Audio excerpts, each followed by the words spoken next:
केंद्र सरकार के बजट पर मध्य प्रदेश के पूर्व वित्त मंत्री राघव जी भाई ने अपनी प्रतिक्रिया देते हुए कहा कि बजट में रोजगार बढ़ाने के प्रयास को देखते हैं, लेकिन किसानों के लिए अभी भी बहुत कुछ किए जाने की जरूरत है।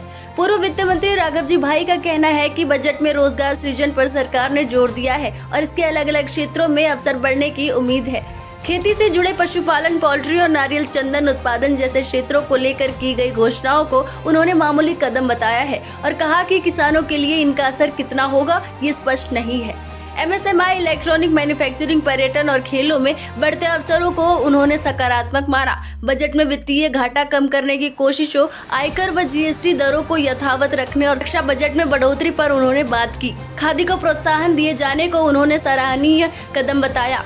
राघव जी भाई, पूर्व वित्त मंत्री, मध्य प्रदेश सरकार। कुल मिलाकर उनका कहना है कि बजट संतुलित जरूर है, लेकिन इसे क्रांतिकारी कहना मुश्किल है। राघव जी भाई के मुताबिक बजट का असली असर आने वाले महीनों में जमीन पर दिखाई देगा या नहीं, ये देखना अहम होगा।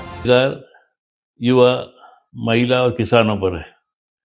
रोजगार का जहाँ तक मामला है तो उन्होंने ये कहा है कि जो एमएसएमई हैं, छोटे उद्योग, उनको मदद करने के लिए 10,000 करोड़ रुपए का एक फंड बना रहे हैं।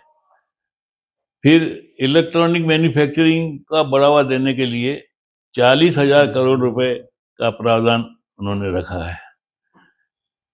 पर्यटन में रोजगार बढ़ाने के लिए 10,000 गाइड की ट्रेनिंग दी जाएगी, तो गाइड का काम करेंगे तो पर्यटन क्षेत्र में बढ़ावा मिलेगा।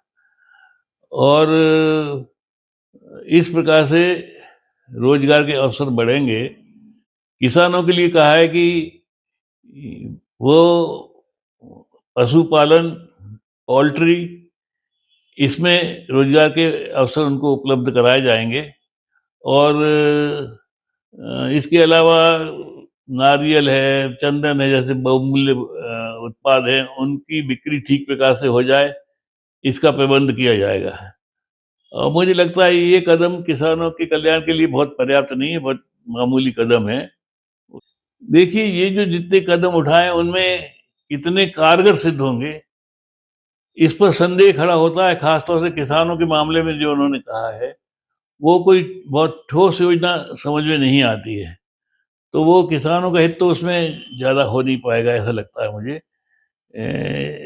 जहाँ तक एमएसएमई और इलेक्ट्रॉनिक मैन्युफैक्चरिंग है, उसमें ज़रूर फायदा हो सकता है और उससे रोजगार भी बढ़ सकते हैं। इसके अलावा 10,000 गाइड्स हैं, 10,000 कोच हैं, खिलाड़ियों के लिए 10,000 कोच भी तैयार की ट्रेनिंग दी जाएगी, तो ये रोजगार को बढ़ावा देता ही है। तो ये इससे रोजगार बढ़ेगा, ये तो है ही सही बात। तो कुल मिला के, और ये भी उन्होंने कहा है कि वित्तीय घाटा जो है पिछली बार, यानी इसको कहना चाहिए फिस्कल डेफिसिट है, वो 4.8% घटा के 4.4 करने की तैयारी है उनकी। अभी जो है कर्ज जो है 180 लाख करोड़ केंद्र सरकार के ऊपर कर्ज है, जिसका ब्याज 13 लाख करोड़ चुकाना पड़ रहा है। तो इसको नियंत्रित करने की पहल की जाएगी, ऐसा उनका कहना है। तो कुल मिला के इनकम टैक्स और जीएसटी में कोई खास बदलाव नहीं है, क्योंकि उनका कहना है कि पिछले बजट में हमने ये सब कह दिया है, जीएसटी की भी छूट कर दी है बहुत सी और इनकम टैक्स की भी कर दी है, इसलिए कुछ नहीं किया है। सिर्फ एक इनकम टैक्स में उन्होंने प्रावधान किया है कि 1 करोड़ तक कोई अगर अपनी आमदनी छिपी हुई स्वप्रेरणा से घोषित करेगा तो उस पर नॉर्मल टैक्स लगेगा और उसके ऊपर सिर्फ 10% सरचार्ज लगेगा और कोई पेनल्टी नहीं लगेगी। तो ये एक कदम कुछ लाभदायक हो सकता है, बहुत सी छिपी हुई आमदनी बाहर आ सकती है इस माध्यम से, थोड़ा बहुत लाभ इसका तो अवश्य होगा। तो ये मिला के कुल बजट की रूपरेखा। डिफेंस में भी उन्होंने वृद्धि की है, बजट की 7.8 लाख करोड़ का प्रावधान डिफेंस में किया है और उसका आधुनिकीकरण करेंगे। नए नए अस्त्र शस्त्र की आधुनिकीकरण की जाएगी, ये उन्होंने कहा। तो पहले से बजट बढ़ा है उसमें। तो ये कुल मिला के बजट है। एक महात्मा गांधी रोजगार योजना भी उन्होंने शुरू की है, क्योंकि वो मनरेगा हटाई तो महात्मा गांधी का नाम उठाया, तो एक दूसरा उन्होंने किया, तो जिसमें कि खादी को बढ़ावा देंगे। तो खादी का उत्पन्न बढ़ेगा, उसकी बिक्री की व्यवस्था करेंगे। तो महात्मा गांधी रोजगार योजना इस तरह का नाम दिया है उन्होंने।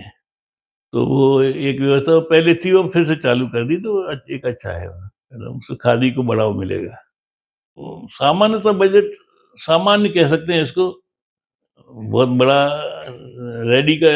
क्रांतिकारी कोई परिवर्तन नहीं है इसमें, सामान्य है बजट।